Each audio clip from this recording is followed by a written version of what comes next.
Hey everyone, welcome back to Old Guy Firewood. My name is Dick.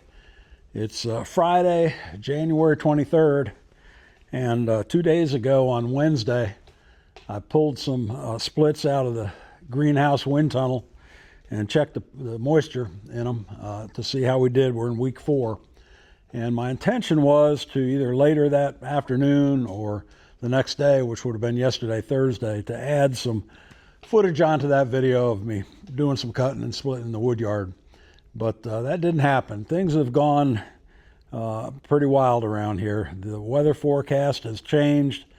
On Wednesday we were looking at substantial snow, and that shifted north now, and instead we're looking at some pretty catastrophic ice storms coming through, probably starting Saturday night and into Sunday, all day Sunday. So as a result, I really haven't had time to add to that video and produce a full-length video, but I wanted to go ahead and get the moisture results out to you anyway. But I say things have gotten pretty hectic around here. I wish I had a ton of dry firewood because the phone's ringing off the hook and I just don't have it. I'm making bundles with the dry wood that I do have, and the 2 stores that I supply bundles to are just selling them like crazy. So that's what we're concentrating on right now. I'm out here in the shop now, getting ready to make some more bundles. Got a nice fire going here in the Fisher wood stove.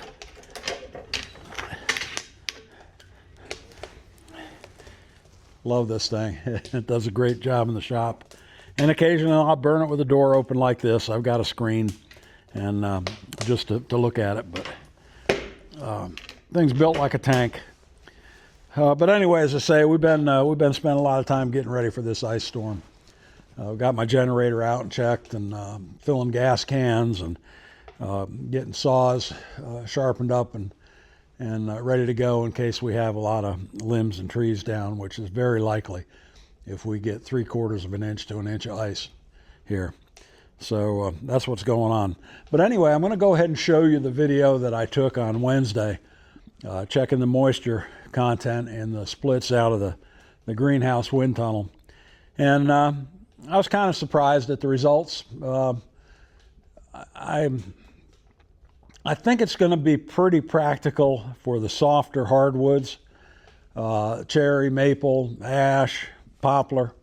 But the oak, it just isn't doing too much for it. And I don't think I'm getting enough airflow through the wind tunnel either. And of course, don't have any advantage of summer heat, which would help. Some heat would help in the greenhouse. And in this winter temperatures, we're just not getting any advantage of heat. So we're going to run it through 6 weeks and see what it does. And after that, regardless, I'm going to run it again and probably add some more fans to get more airflow, more velocity going through the wind tunnel, and see if that doesn't help. But anyway, here we go. I'm going to go ahead and take you to that video from Wednesday. Hey everyone, welcome back to Old Guy Firewood. My name is Dick, and it's time for the weekly update on the wind tunnel experiment for drying wood. This is the result after four full weeks. So week 4 results, and let's go ahead and unzip this door here and go in and pull some pieces out, and we'll check them for moisture.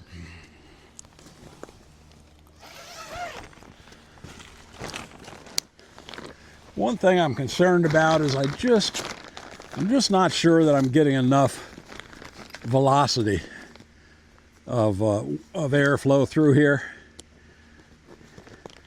And we'll take a look at this week's results and see how it looks. But I'm thinking about putting a large fan somewhere on this end, maybe even sitting it on top so it goes down across all 3 bins, or maybe trying to fit it right here in the end. But something that would push a high volume of air through there. But let's see what the results look like now. Okay, we've got one of each. We'll take them to the axis, split them open, take a measurement, and record it. And they're forecasting some nasty weather coming our way this weekend. Looking at snow totals of, up to 20 to 30 inches, which is unheard of for this area. I wish I had a lot of dry firewood because the demand is out there, and unfortunately the only dry wood I have I'm saving for my bundles. And you know, I'm advertising green wood, I'm selling some, but man, I wish I had a lot of dry wood because the market is really hot right now. Let me go ahead and start this Easton Made axis up. I've got the 2 control pieces, 1 oak, 1 cherry. I've got the 3 pieces I pulled out of the wind tunnel, oak, cherry, poplar. I don't have a control piece of poplar, but so I'm going to start it up, split them, we'll test them, record the results, and I'll show you what we got.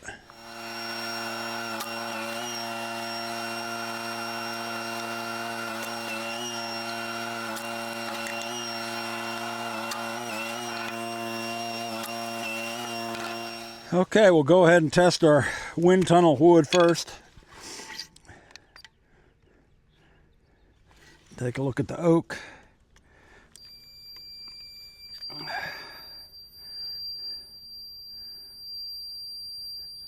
$27.2. Cherry.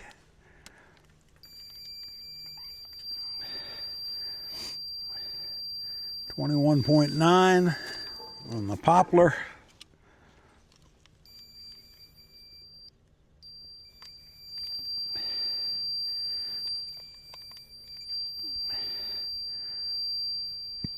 $21.3.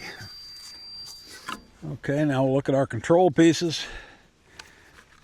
Cherry. And this is wood that's been sitting outside. 27.9. The oak, the outside oak, 30.6. I'm going to go ahead and record these, put them on this spreadsheet, and we'll pop them up here and take a look at them and see what you think. Okay, if you look under the oak column, the wood in the wind tunnel measured 27.2%, which is up, you know, 2.4% from last week. No explanation for that. It's still down 1.1% from the start. The control was up 2.3% from the start and up 0.6 from last week. Sitting outside, it was exposed to a lot of wet weather, so that may explain it. The cherry consistently going down. Started at 29.4, at 21.9 now, for a decrease of 7.5%. And that's really the only one that's gone down every week. The control is actually up this week, but again, like the oak, it sat out in some pretty wet weather, and that could account for that. The poplar in the wind tunnel actually jumped a little bit, let's see, about 0.5% this week, but it's still down 19.6% from the start. And if you look at the cherry and the poplar, the cherry is at 21.9%, the poplar is at 21.3%. And I'll be honest with you, I would have no problem using those in campfire wood at this point. But the oak is just not doing it. I just don't think we're getting enough air going through there. Well, there you have it, folks. Wind tunnel results are not all that promising. Doing good on the poplar, doing good on the cherry, and oak not too much. The control pieces on the cherry and the oak outside are showing, as I expected, that they're not drying as fast outside the wind tunnel as they are in. So that's kind of a promising result, you know, in terms of is the wind tunnel effective or not. But if you like this sort of thing, please go ahead and smash that like button and make sure you're subscribed. Leave a comment below. Love to see your comments, see what you're thinking. But until the next one, as I always say, keep moving, stay safe, and we'll see you then.